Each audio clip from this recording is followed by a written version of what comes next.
Dahlan Iskan ya. ARB. Iya. Kalau saya sih kuat Prabowo ya. Prabowo tunggal saya sih. Dahlan Iskan. Prabowo ya. Prabowo. Wiranto. Prabowo, terus satu lagi Wiranto. Ya pemirsa, itu dia tadi Vox Pop atau opini masyarakat ketika kami tanyakan siapa kira-kira capres yang akan Anda pilih jika Jokowi tidak mencalonkan diri. Nama Pak Marzuki dan Pak Mahfud ternyata tidak tersebut. Pak Mahfud gimana? Kurang populer atau kurang ya, kampanye? Tidak apa-apa, kebetulan yang ditanya bukan pendukung saya, sama aja. Tinggal siapa yang ditanya kan itu. Oh gitu. Iya. Jadi nggak ragu lah ya kalau misalnya namanya tidak harus tersebut. yakin dong, harus Oke. yakin, tidak apa-apa. Pak Mahfud, ada di catatan saya, Anda dulu sempat juga mau ikut prakonvensi Partai Demokrat, Ya. tapi kemudian Bapak nggak jadi ikut dan kemudian beralih ke PKB. Kenapa sih Pak? Nggak takut nanti dianggap kok oportunis sekali, kutu loncat gitu? Enggak, saya tidak pernah menyatakan mau ikut konvensi Partai Demokrat. Saya diundang, diajak. Saya bertemu sendiri dengan Pak SBY 2 kali. Pak SBY bilang ke saya, Jerawati 2 kali minta saya ikut. Lalu nyuruh lagi Sugeng Saryadi agar ketemu saya ikut. Saya katakan ya insya Allah, tapi saya tidak akan ikut. Nanti saya jawab resmi, sesudah saya jawab resmi, saya nyatakan tidak ikut. Saya tidak pernah menyatakan mau ikut. Karena begini, malu dong saya mantan ketua umum PKB, wakil ketua umum PKB, hanya karena ingin menjadi calon presiden lalu meloncat ke partai lain. Lebih baik saya tidak ikut. Kalau saya harus ikut partainya orang lain, padahal saya dulu pimpinan sebuah partai yang sekarang masih ada, gitu. Oke. Nah itu aja. Baik, itu aja alasannya simple. Nah soal konvensi Pak Marzuki, ada yang bilang, aduh jadi ketua umum aja nggak kepilih apalagi jadi presiden. Hidup ini kan ada yang ngatur ya, kita percaya itu. Saya mau komentari sedikit tadi yang sampaikan Pak Boni. Saya kira Pak Mahfud saya itu mengalami periode-periode itu di mana pada periode itu kita bermimpi ya. Bermimpi banyak yang orang-orang hebat ya, berpangkat kaya raya bisa 10 turunan. Nggak ada yang tersentuh oleh hukum.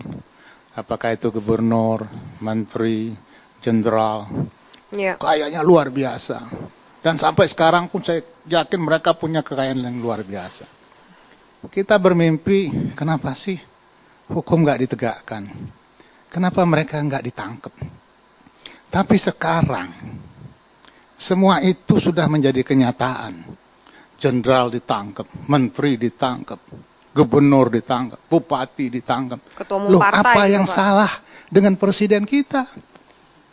Justru ini yang harus kita bangkitkan supaya tidak kembali lagi periode yang masa lalu di mana presidennya melindungi kadernya.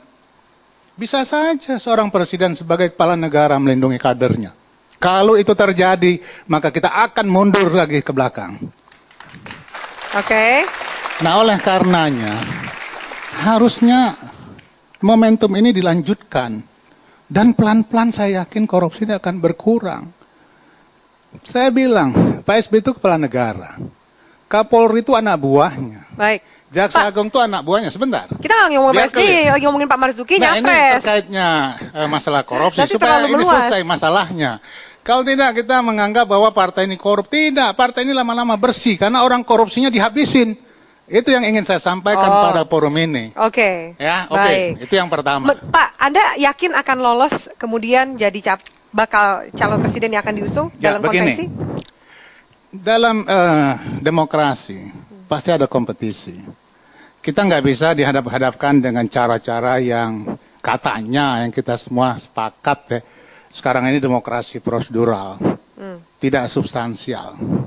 Mengusung-usung nggak jelas ya.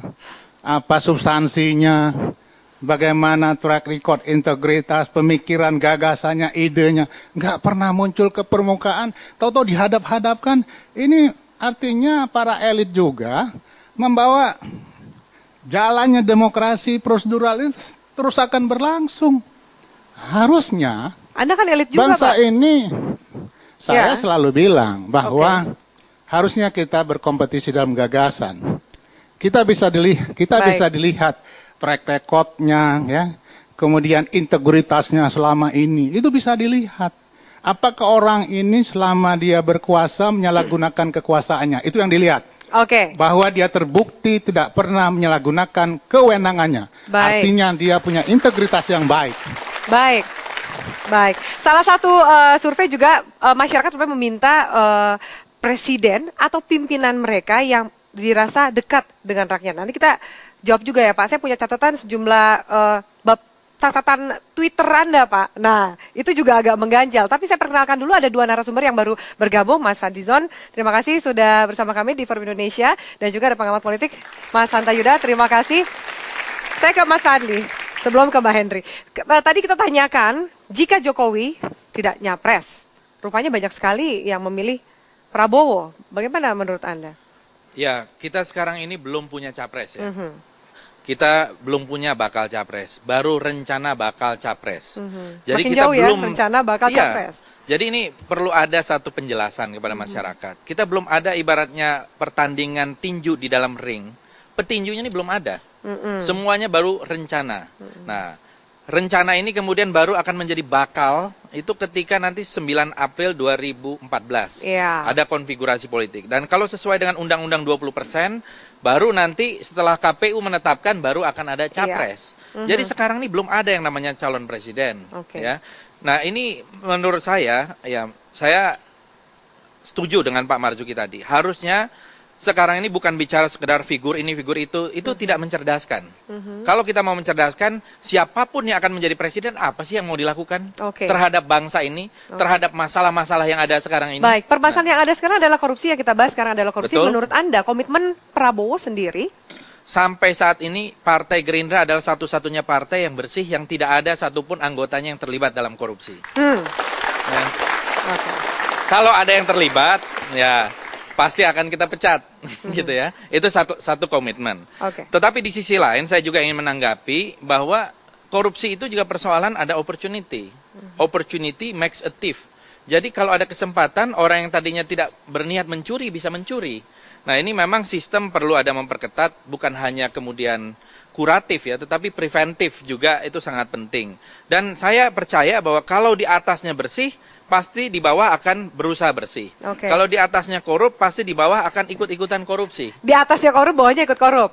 Ya, ini saya kira praktek yang ada di dalam masyarakat. Jadi keteladanan itu sangat penting dari seorang pemimpin. Saya mau tanya, ini juga banyak pengamat politik, ada juga pakar ekonomi di sini. Kasus-kasus yang sekarang meresahkan masyarakat, soal LPG. Kalau dari Pak Mahfud sendiri, mengenai LPG Pak, kalau misalnya Anda adalah pemimpin terpilih, ini Pertamina mengaku terus merugi sampai bahkan 7 triliun. Ini mau nggak mau harus naik nih harga LPG. Apa yang akan Anda lakukan Pak? Nggak, menurut saya naik atau tidak naik, kalau ada perhitungan rasionalnya itu tidak apa-apa. Kan untuk negara juga, asal itu bukan karena dikorupsi, karena menipu untuk macam-macam. Tapi kalau persoalan LPG ini kan tampak sekali kekonyolan adanya kelemahan koordinasi di antara pejabat-pejabat pemerintah sendiri. Sehingga lalu kelihatan maju mundur seperti itu, pada akhirnya lalu lebih menjadi isu politik daripada kebijakan yang berpihak pada rakyat. Semuanya sepertinya ingin tampil di panggung, nah saya lah yang paling menolong rakyat gitu. Nah itu saja yang saya lihat gitu. Pencitraan dong Pak. Mau naik silakan aja. Baik. Pak Henry Sapari, ini menurut Anda kasus LPG saja yang kemarin sempat menghebohkan masyarakat, harusnya dari karakter pemimpin sendiri, ini kan sempat terjadi lempar tanggung jawab seperti itu. Bagaimana menurut Anda? Ya, jadi kalau untuk kasus LPG, kalau kita melihat apa yang dilakukan oleh pemerintah dan kita tidak berharap bahwa pemerintahan yang akan datang akan melakukan hal yang sama. Yakni hanya mengomentari di sisi hilir. Hanya komentar kepada harga. Harganya jangan segitu dong. Tolong dikoreksi harganya. Tetapi hanya pada sekedar harganya itu naik terlalu tinggi. Tetapi tidak bicara lebih ke atas ya. Sebenarnya bagi Indonesia ini, untuk energi rumah tangga itu apa sih? Tidak pernah dibicarakan oleh pemimpin. Ya, karena sekarang satu-satunya energi yang dimiliki oleh rumah tangga itu hanya LPG. Ya, setelah tidak ada minyak tanah. Nah, kemudian kita bawa lagi apa kemudian undang-undang migas itu mengatur. Semestinya kalau undang-undang dasar mengatakan pasal 28 bahwa kebutuhan dasar itu harus dipenuhi oleh negara. Undang-undang migas sudah mengatakan tidak boleh dibawa kepada harga keekonomian ya Pak ya. Waktu itu Pak Pak Mahfud. Loh, berarti udah jelas mestinya sandarannya itu. Nah, sekarang kita mau mendasarkan pada undang-undang yang mana? Kalau hanya berhenti pada harga dan kemudian yang digunakan adalah logikanya, loh ini kan BUMN.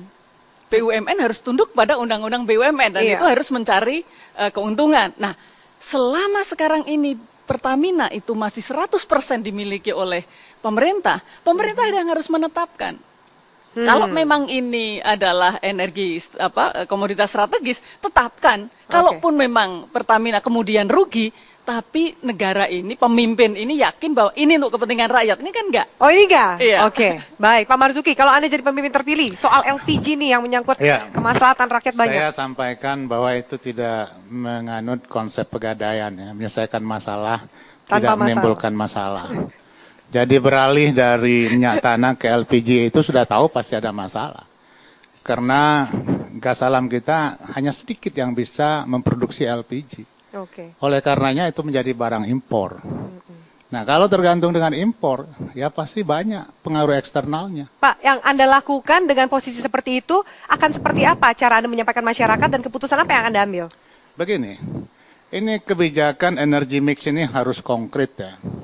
Kita banyak sumber energi, tapi tidak pernah kita kembangkan. Kita punya gas alam ya, PGN itu contoh di Palembang. Saya minta membangun infrastruktur ya. Dia punya jaringan, bayarnya murah sekali, sepertiga dari LPG. Biasanya 100.000, gas alam yang disalurkan ke rumah-rumah hanya 25.000. Kok tidak dilakukan secara massal? Dan itu hasil daripada produksi kita sendiri. Kenapa kita beralih ke LPG? Yang jelas-jelas barang impor kok. Ini satu kebijakan yang salah menurut saya. Menurut Anda kebijakan salah, Mas Fadli? Saya pikir dalam hal ini betul ya Pak Marzuki, kita harusnya kan produksi kita LNG yang lebih banyak, ya liquid natural gas alam. Jadi kalau LPG kita impor dan ini ada kecenderungan memang kita ini dibuat sedemikian rupa sehingga kita menjadi importir. Belum lagi kalau kita lihat bahan bakar yang berdasarkan fosil itu pasti akan berkurang. Tapi sejauh ini masih banyak juga blok-blok minyak itu tidak melakukan eksplorasi, juga eksploitasi. Banyak yang nganggur gitu ya. Dan ini belum maksimal dilakukan. Belum lagi apa yang dulu dicanangkan oleh pemerintah, energi alternatif berbasis sektor pertanian dan lain-lain itu tidak berjalan. Nah, ini yang harus menurut saya juga dipertanyakan. Kenapa ini tidak berjalan? Ya, artinya begini, seperti bioenergi itu kan bisa dikembangkan. Banyak sekali lah ya sumber-sumber energi di negara ini. Ada air, ada sinar matahari yang tidak kurang-kurangnya bersinar setiap hari. Jadi itu yang harusnya kita optimalkan, kita manfaatkan. Untuk Bapak pernah menyampaikan ini kepada Presiden SBY, Pak? Saya ya pernah kepada Menteri menyampaikan. Tanggapannya apa, Pak? Dan waktu kebijakan dibuat itu masih Pak JK, tanya Pak JK saja. Oh gitu, baik. Mas Hanta, 1 menit untuk Anda. Kira-kira untuk kasus perekonomian seperti LPG ini, sejauh mana bisa mempengaruhi pencitraan dan juga mungkin pendapat dari masyarakat terhadap pemimpinnya? Silakan ditekan. Ya, menurut saya memang apapun bisa ya kalau kita melihat dari perspektif politik. Tetapi menurut saya pemimpin publik semakin hari semakin cerdas. Karena itu kita butuh pemimpin sebenarnya bisa menyelesaikan persoalan dari hulunya. Itu yang kita butuhkan. Jadi persoalan ekonomi, persoalan politik, kita butuh yang saya tunggu adalah pemimpin atau kandidat capres. Istilah saya kandidat, capres belum ada. Adalah misalnya persoalan korupsi. Bukan sekedar misalnya persoalan menyelesaikan penegakan hukum seterusnya, tapi bisa memiliki konsep besar tentang Indonesia ke depan untuk membereskan dari hulu. Dari hulunya, apa yang menyebabkan terjadi korupsi terus berulang-ulang. Begitu dengan persoalan ekonomi, menurut saya juga begitu. Baik. Itu harusnya komprehensif. Kita lanjutkan, nanti juga kita jawab, kita tanya masing-masing pendapat dari Mahfud MD dan juga Marzuki Ali. Kita lanjutkan Forum Indonesia sesaat lagi, tetaplah bersama kami.